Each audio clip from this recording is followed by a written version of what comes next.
Silakan. Assalamualaikum teman-teman. Malam. Bagaimana kabarnya hari ini? Alhamdulillah. Alhamdulillah. Semoga kita semua selalu dalam keadaan sehat. Teman-teman, sebelum memulai pembelajaran, marilah kita berdoa terlebih dahulu. Berdoa dimulai. A'udzu billahi minasyaitonir rajim. Aku berlindung kepadamu ya Allah dari godaan setan yang terkutuk. Selesai. Bismillah. Berdoa selesai. Teman-teman, kita lanjutkan materi pembelajaran pada hari ini, yaitu tentang qalqalah. Qalqalah artinya pantulan atau memantul. Apa yang memantul di sini? Mungkin di antara teman-teman ada yang tahu.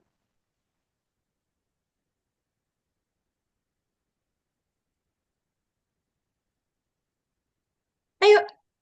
Terima kasih Kak Tia atas jawabannya. Kak Tia menjawab belum tahu. Tidak apa-apa ya teman-teman. Kita lanjutkan pembahasannya. Yang memantul di sini adalah huruf qalqalah jika dalam keadaan sukun.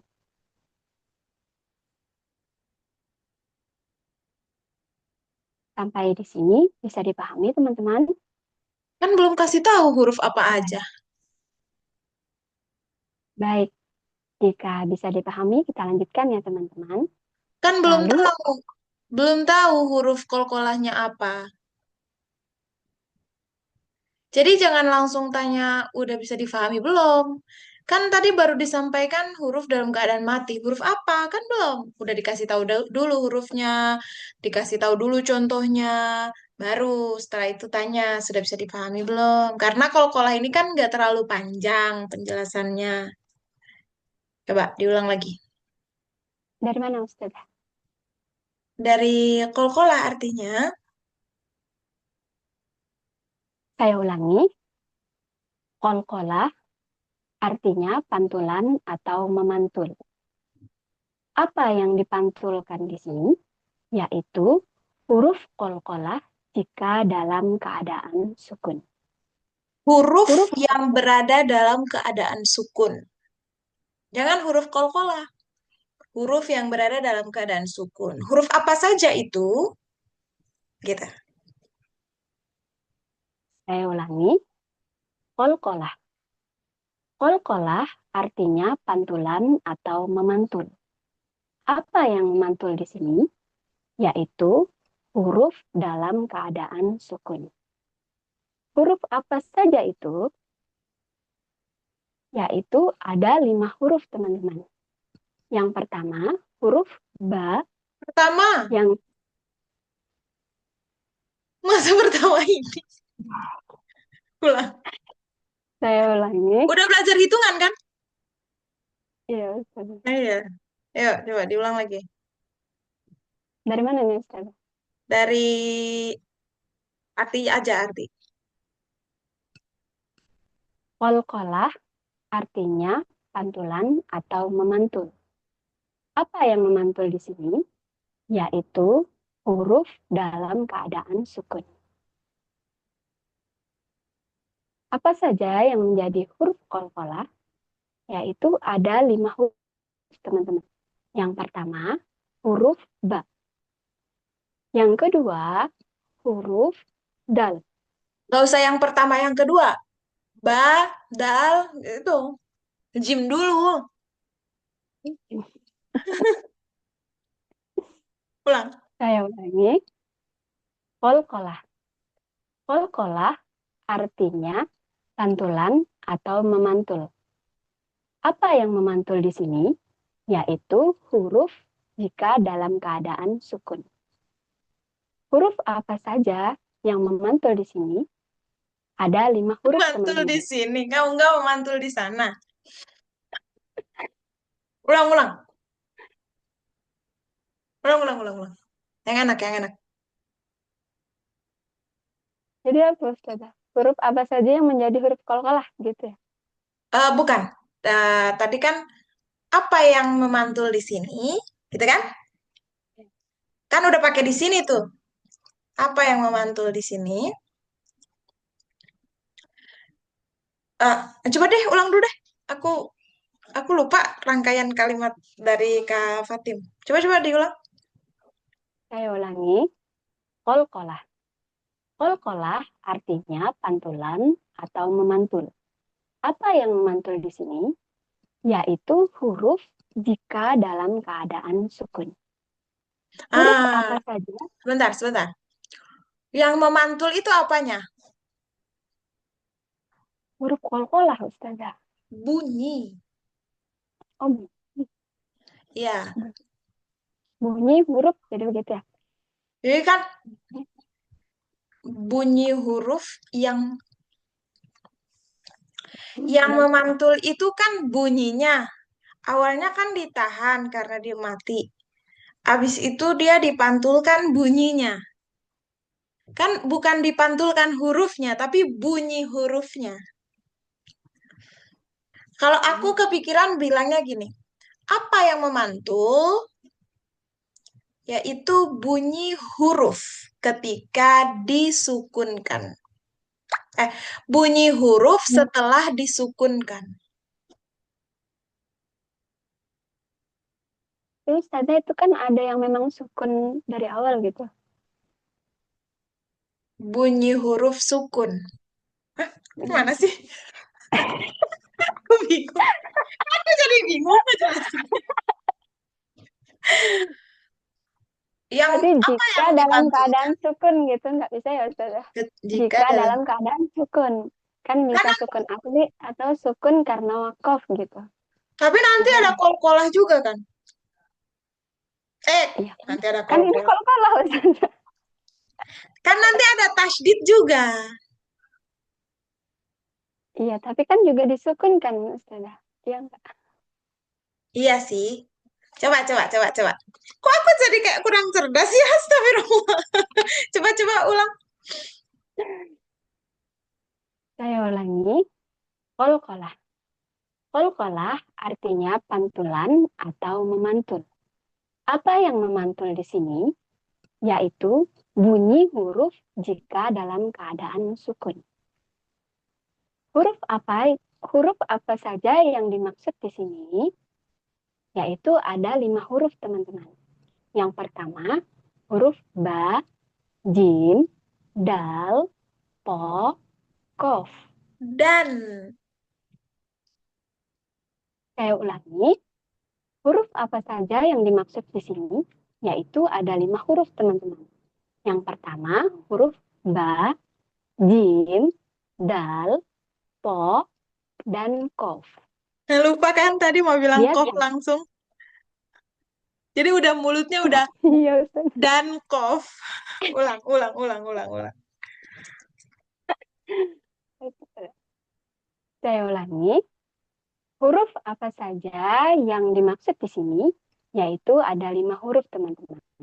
Yang pertama huruf ba, jim, dal, po, dan kof. Kofnya Biasanya yang benar. Kok, ada kok, yang, kofnya. Kok kurang dalam itu makrojnya.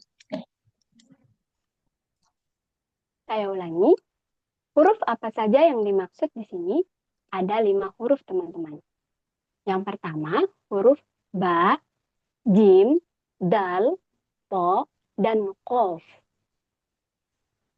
Biasanya ada yang menggabungkan 5 huruf ini dengan satu kalimat dalam bahasa Indonesia, yaitu baju di toko, untuk memudahkan dalam menghafalnya teman-teman. Masya Allah, bagus. Saya lanjutkan teman-teman, jenis-jenis kol-kolah. Jenis-jenis kol-kolah ada 3. Ntar dulu, Yang tanyalah pertama, dulu. Tanyalah dulu, dia paham apa enggak? Kok buru-buru amat?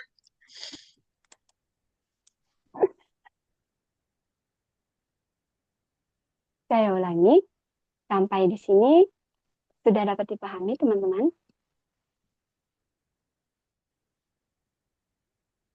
Jika sudah, kita lanjutkan ya teman-teman.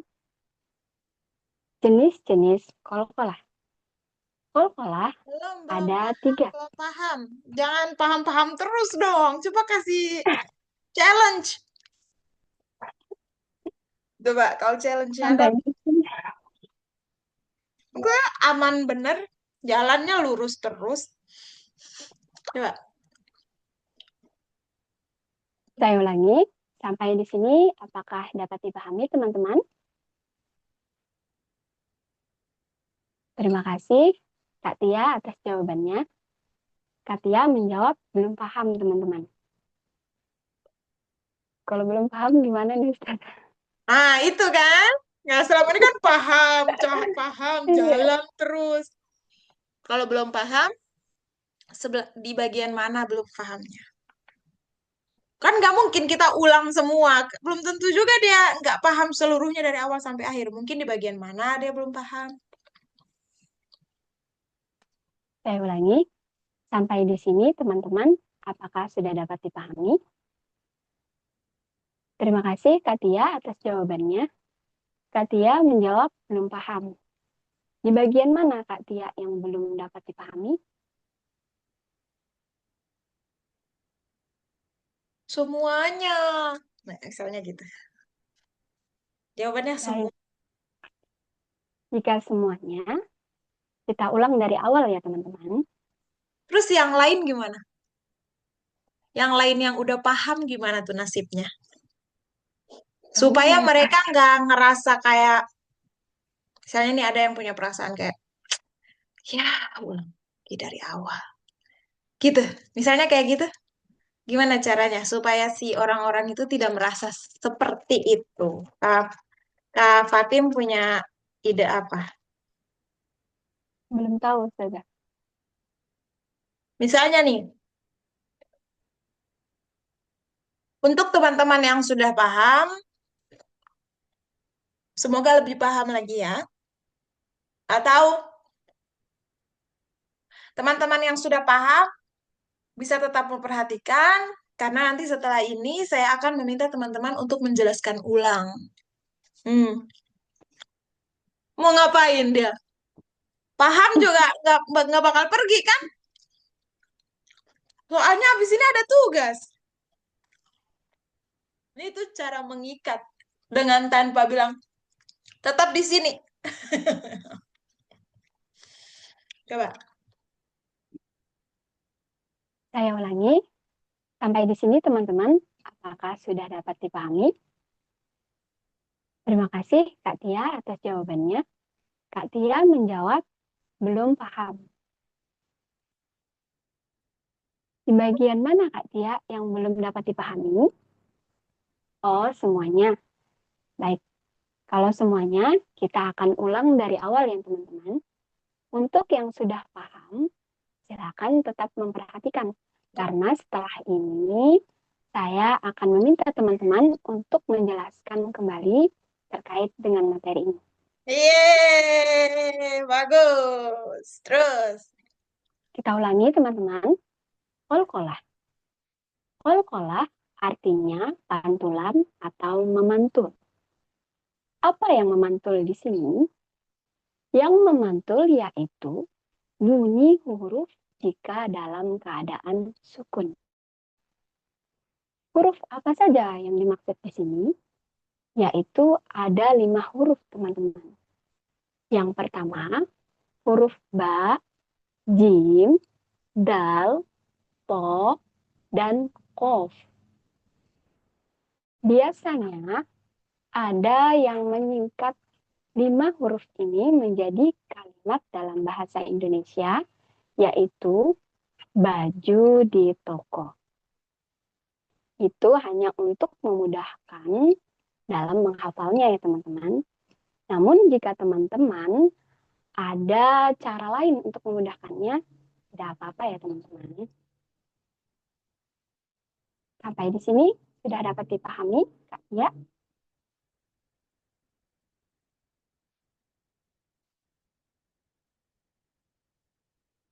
Terima kasih Kak Tia atas jawabannya.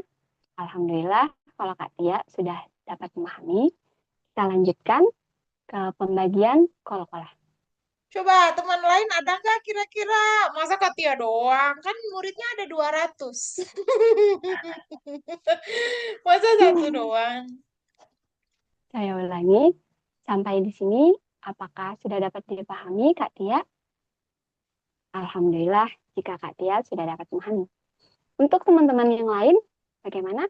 Apakah juga sudah dapat memahaminya? Alhamdulillah jika semuanya sudah paham, teman-teman. Kan cari aman mulu. Nah, sekarang eh misalnya Kak Fatim semuanya udah paham nih. Gimana cara Kak Fatim mengukur ini mereka benar-benar paham 200 orang ini atau mereka males bertanya? Coba caranya gimana? Memastikan mereka sudah paham. Tanya balik, Ustazah. Ya, gimana caranya coba? Saya ulangi, jika teman-teman sudah paham semua, maka saya yang akan bertanya. Pertanyaannya tapi bingung, Ustazah. Dasar. Ya tanya Jas. Tadi kan ngebahas tentang apa? Jangan semuanya di kayak coba jelaskan ulang dari awal sampai akhir. Nggak gitu. Misalnya dipotong-potong. Bagian mana kan tadi menjelaskan nama, kemudian arti, kemudian huruf, kemudian apa yang dibahas ya dibuat aja beberapa poin. 200 orang loh, dibagi Ini, aja. Kira-kira siapa yang dipilih ini dan main tunjuk atau gimana, Ustazah? Ya boleh dipilih gitu main ya? tunjuk, boleh main tunjuk, boleh juga siapa yang mau menjawab. Coba aja, coba. Aku pengen lihat. Jangan terlalu ngikutin apa yang jadi saran aku. Coba dibuat aja di kepala sendiri, bikin aja dulu. Nanti aku evaluasi. Saya ulangi, jika semuanya sudah paham, maka saya yang akan bertanya. Jangan terlalu formal, Kak. Coba Boleh. dibuat lebih santai bahasanya. Talking nggak apa-apa. Ingat, seorang public speaker yang baik adalah dia yang tahu kapan harus talking. Saya ulangi, jika teman-teman sudah paham, maka saya itu Maka lagi.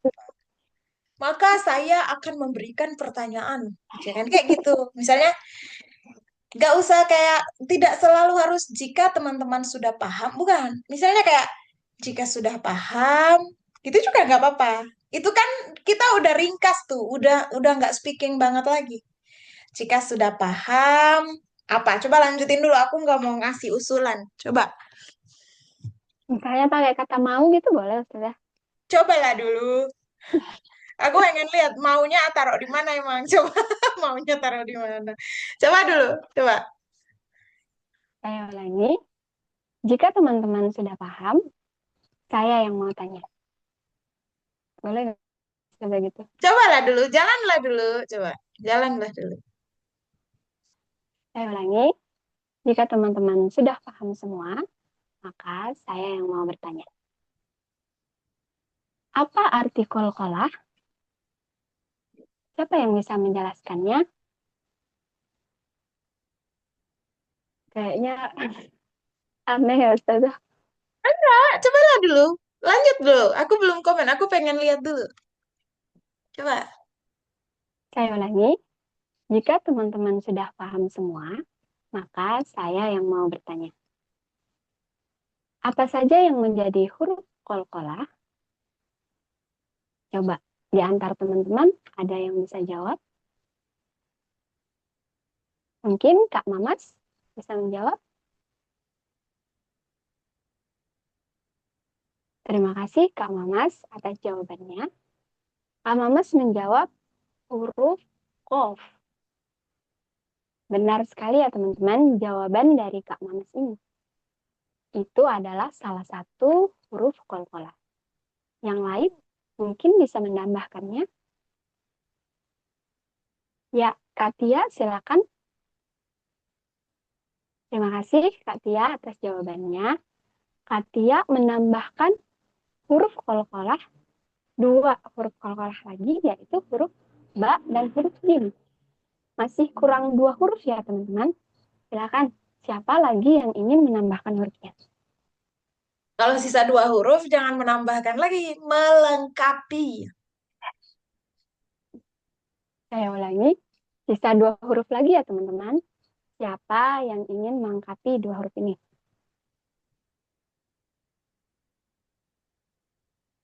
Silakan Kak Lulu. Terima kasih Kak Lulu atas jawabannya. Kak Lulu menambahkan dua huruf lagi, yaitu huruf po dan huruf lupa lagi. Apa? Huruf apa? Jadi yang disebut lupa saya. Dasar.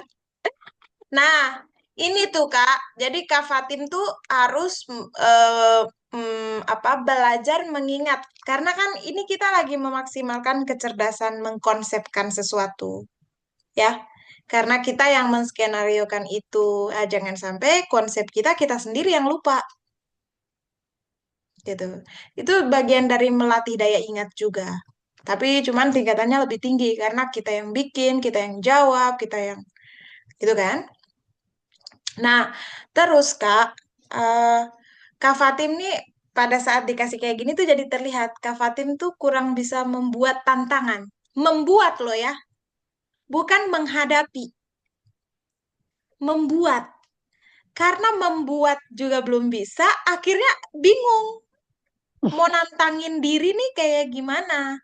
Terus merespon tantangannya gimana? Harus belajar menantang diri sendiri. Kan Kak Fatim nih mentalnya udah cukup kuat sebenarnya. Cuma konsep, kemampuan mengkonsep tuh harus dilatih. Gitu ya. Jadi tuh aku udah pernah bahas belum tentang kecerdasan manusia?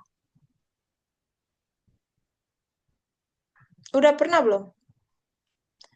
Di sesi orang lain sih udah pernah, tapi kalau Kak Fatin sudah ikuti belum video yang orang lain itu? Ada sih, sudah. Ada Tapi ya? belum ingat. Nah, jadi itu ada satu konsep namanya kecerdasan spasial. Kecerdasan manusia tuh dulu aku pelajari sekitar tahun 2013 kalau nggak salah, 13, 14, 15 lah antara 3 tahun itu. Jadi dulu pas aku belajar tuh tentang psikologi manusia. Terus di situ kita bahas kecerdasan manusia itu ada 10. Aku nggak tahu sekarang mungkin bisa bertambah jumlahnya atau berkurang karena diringkas. Aku belum ikuti lagi perkembangannya. Cuma dari 10 kecerdasan manusia yang dulu pernah aku pelajari, itu ada kecerdasan natural, kecerdasan kita beradaptasi dengan alam, gitu ya. Ada lagi kecerdasan interpersonal.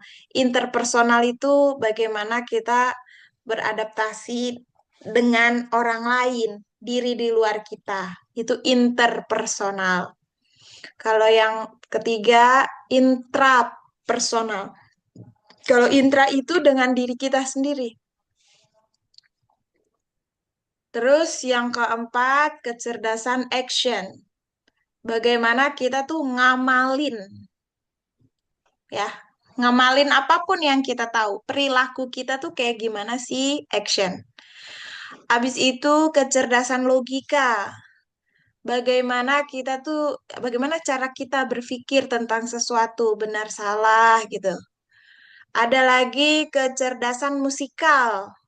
Musikal ini tidak selalu tentang memainkan alat musik, walaupun itu juga termasuk di dalamnya.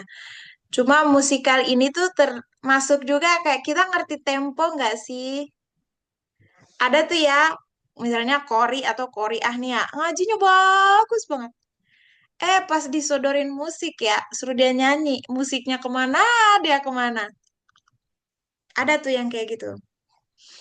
Nah, itu kecerdasan musikalnya perlu dilatih juga. Kemudian, tuh berapa tuh? Udah 6. kecerdasan apa namanya? Bentar. Kecerdasan kinestetik. Kecerdasan kinestetik ini contohnya kita gerakan-gerakan tertentu. Misalnya nih ada yang lempar sesuatu ke kita, kita bisa nggak menangkis itu dengan baik, atau kita bisa nggak nangkep itu dengan cekatan, kayak gitu. Atau kita malah misalnya menghindari, atau nangkep tuh salah-salah mulu. Itu itu kecerdasan musikal berhubungan dengan kinestetik, dengan gerak tubuh. Habis itu kecerdasan spasial. Spasial ini yang kita lagi bahas sekarang. Spasial nih kita mengkonsepkan sesuatu di kepala. Jadi kalau misalnya aku bilang, Kak, eh, coba pikirin aja sendiri kira-kira si audiensnya jawab apa. Terus kasih waktu berapa, terus responnya gimana. Itu aku lagi meminta Kak Fatim untuk meningkatkan kecerdasan spasial. Nah, kecerdasan spasial ini nanti hubungannya dengan memori, ya. Hubungannya dengan kepustakaan di kepala kita nih. Kosakatanya berapa banyak? Emosi yang hadir apa? Nah, kecerdasan emosional juga ada. Bagaimana kita merasakan sesuatu. Ada lagi kecerdasan linguistik.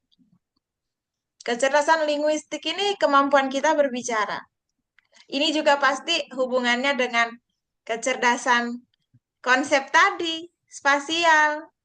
Gimana kita punya tabungan kosakata yang banyak di kepala kita, kita juga akan sangat terbantu dengan kecerdasan linguistiknya ini meningkat atau lebih rendah. Karena kan apa yang kita omongin sebenarnya itu udah ada di kepala. Gitu ya. Udah berapa tuh? 10. 9. Oh, baru 9. Aku belum ingat lagi yang satunya. Emosional tadi termasuk salah satu. Iya, Berarti pas 10. 10. Ya, gitu. Jadi nanti fokus pada spasial. Karena linguistiknya Kak Fatim udah cukup lancar kan? Bicaranya udah cukup lancar, udah terarah. Cuma karena konsep tantangannya di kepala kurang, jadi itu terkendala lagi di linguistiknya. Itu kan sebenarnya dari sininya yang belum ada stoknya. Jadi mau ngomong apa, yang dikeluarin kan harus ada stoknya. Harus belajar menantang diri sendiri. Kan ini bukan tentang menantang yang butuh fisik atau apa gitu ya. Tapi menantang secara pemikiran. Dan itu mungkin akan lebih berat kalau tidak terbiasa.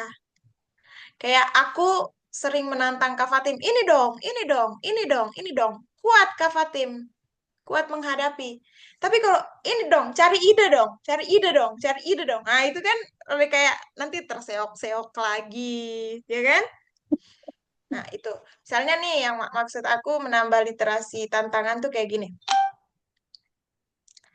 Gimana Kak Tia? Eh, sudah difahami? Misalnya dikonsepkan Kak Tia tuh jawab kayak gini. Tapi kan ada juga tuh anamta, ada orang bacanya anamta. Berarti itu nunnya kokolah juga dong. Masalah nggak tuh? Nah, masalah. Jadi itu cari gara-gara di kepala kita tuh harus ada kumpulan gara-gara di sini. Kumpulan konsep yang bertentangan dengan teori, tapi tuh kayak kalau dipikir-pikir, iya juga ya. Itu tuh masalah-masalah yang di masyarakat biasa muncul. Atau memang punya murid kok kritis banget, nggak kepikiran punya pertanyaan kayak gitu. Tapi dia ada. Hal-hal yang nggak kepikiran, kita udah pikirin dari sekarang. Jadi itu mengantisipasi kalau ada murid yang ngadi-ngadi, ya sebelum lu ngadi-ngadi, gue udah ngadi-ngadi duluan di kepala gue gitu. Jadi kita udah nggak kaget. Beda dengan yang nggak punya konsep sama sekali, nggak mempersiapkan diri, ngada-ngadain gara-gara di kepala dia tentang konsep pembelajaran. Ketemu orang yang pertanyaannya di luar Nurul, dia langsung, hah, jawab apa ya? gitu. Kok nggak pernah kepikiran ya? Iya juga ya. Jadi tuh kita kayak sama-sama nol nol gitu loh. Audiens kita nggak tahu, kita pun nggak tahu. Kalau kayak gitu gimana tuh, Ustazah? Ya kalau kayak gitu, tetap nggak boleh sotoy. Misalnya kita jawab, wah keren banget jawab pertanyaannya ya. Saya aja belum kepikiran nih bakal ditanya kayak gini. Misalnya teknis menjawab itu macam-macam. Ada yang kita jawab kulitnya aja. Misalnya nih, Kak Fatim nanya aku tentang izhar wajib. Yang kita tahu kan izhar mutlak kan. Nah, izhar mutlak. Kak Mastia, apakah itu sama ya dengan izhar wajib? Misalnya kayak gitu. Izhar wajib, aku langsung tanya balik. Ini teknik, banyak sekali tekniknya. Izhar wajib yang kamu tahu itu apa? Aku tanya balik. Awalnya aku nggak tahu izhar wajib itu apa. Yang kamu tahu izhar wajib itu apa? Yang kayak gini, gini, gini, gini, gini. Oh, aku coba pakai kecerdasan logikaku. Masuk akal nggak? Misalnya izhar wajib, izhar itu artinya jelas, wajib itu artinya ya harus. Nah, kita lagi bahas izhar mutlak yang di dunia. Dunia. Kalau dilihat dari, terus aku respon lagi. Kalau dilihat dari terjemahannya dan praktiknya, saya pikir sama aja ya. Karena nun sukun kan harus dibaca jelas. Cuma penempatan istilahnya berbeda. Mutlak di sini juga artinya jelas, pasti, umum. Jadi sementara ini saya bisa menjawab sama maksudnya. Tapi nanti coba saya pelajari lagi. Saya coba konfirmasi ke guru saya, apakah memang benar sama, hanya perubahan istilah saja, atau ada pengembangan teori, nanti izhar wajib ini sendiri lagi gitu. Kebetulan aja kalau secara logika sama gitu. Kan itu udah bercampur loh, udah nggak speaking lagi. Tapi udah campur dengan talking. Ada lagi yang memang benar-benar nggak tahu, kita sampaikan aja. Untuk saat ini saya belum bisa menjawab karena saya tidak mau mengada-ngada jawaban. Nanti saya jadikan sebagai PR. Pertemuan berikutnya saya coba jelaskan ya setelah saya sudah dapat jawabannya dari guru saya. Misalnya kayak gitu. Atau kita buang ke forum. Tapi jujur, saya belum tahu nih. Teman-teman yang lain pernah nggak mendapatkan pertanyaan kayak gini? Atau sudah pernah dibahas dengan guru-guru teman-teman di luar sana yang lain gitu. Misalnya kayak gitu. Atau kita bilang, karena semua di sini tidak ada yang tahu, mari kita cari bersama-sama. Pertemuan berikutnya, siapa yang sudah mendapatkan jawabannya, langsung disampaikan ke forum supaya kita semua bisa tahu ya. Kayak gitu. Macam-macam sih. Nah, kayak gini nih. Kak Fatim tuh nggak ada konsep, terus maunya aku kasih. Harus belajar untuk konsepin sendiri. Itu yang aku sering bilang. Jangan dikasih makan mulu dong. Cari makan sendiri, gitu. Jangan aku suapin mulu. Suap sendiri dong. Makanan udah ada di depan mata. Kayak gitu-gitu tuh. Pokoknya harus kuat di konsep. Kak Fatim tantangannya itu sekarang. Harus kuat di konsep, dan konsepnya harus isinya tantangan. Ya, cari sendiri, bikin sendiri masalahnya, cari sendiri jawabannya. Nanti aku tinggal cek. Oh, udah matching belum nih? Udah bagus belum nih responnya? Gitu. Jadi kayak demokratis lah. Masalah dari gua, solusi dari gua juga yang ngerespon. Gitu. Gitu ya. Oke, 5 menit lagi, silakan. Iya, Ustazah. Iya, lanjutin yang tadi, diulang. Diulang dari awal ya. Diulang dari bagian mana yang belum dipahami.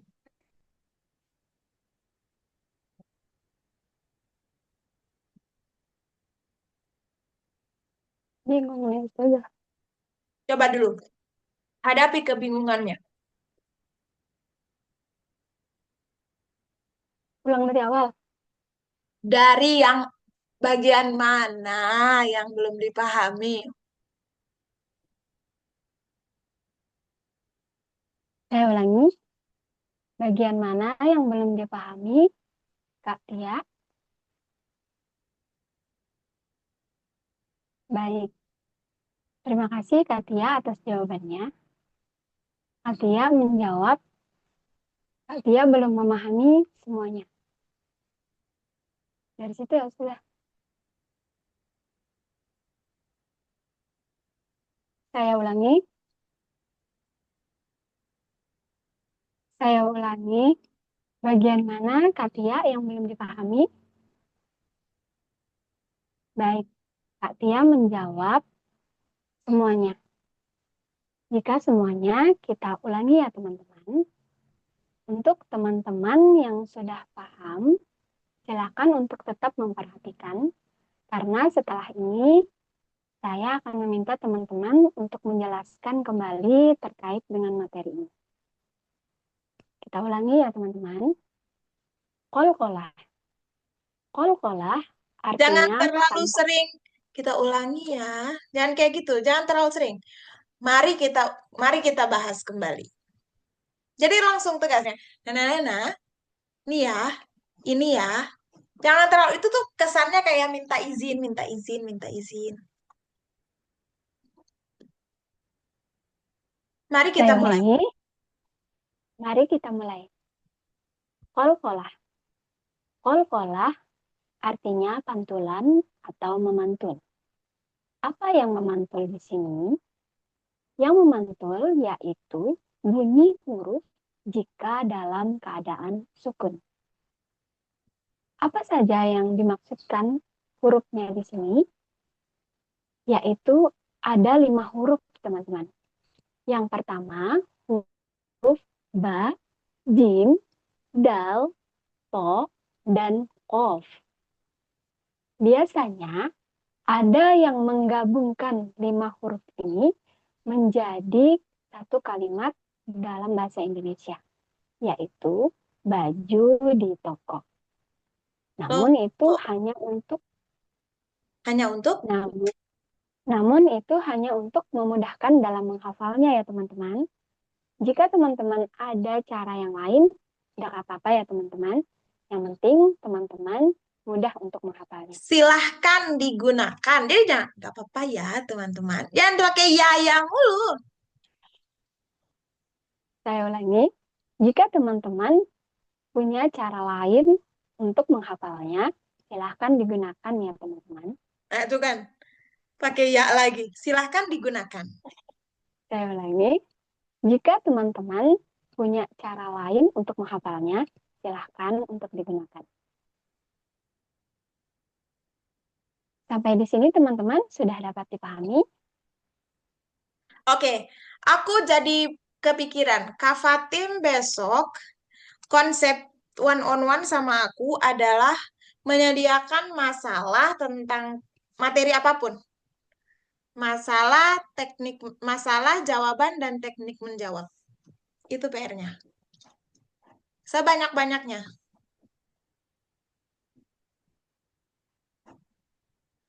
Tentang satu materi aja dulu, ya, supaya kuatin spasialnya. Oke?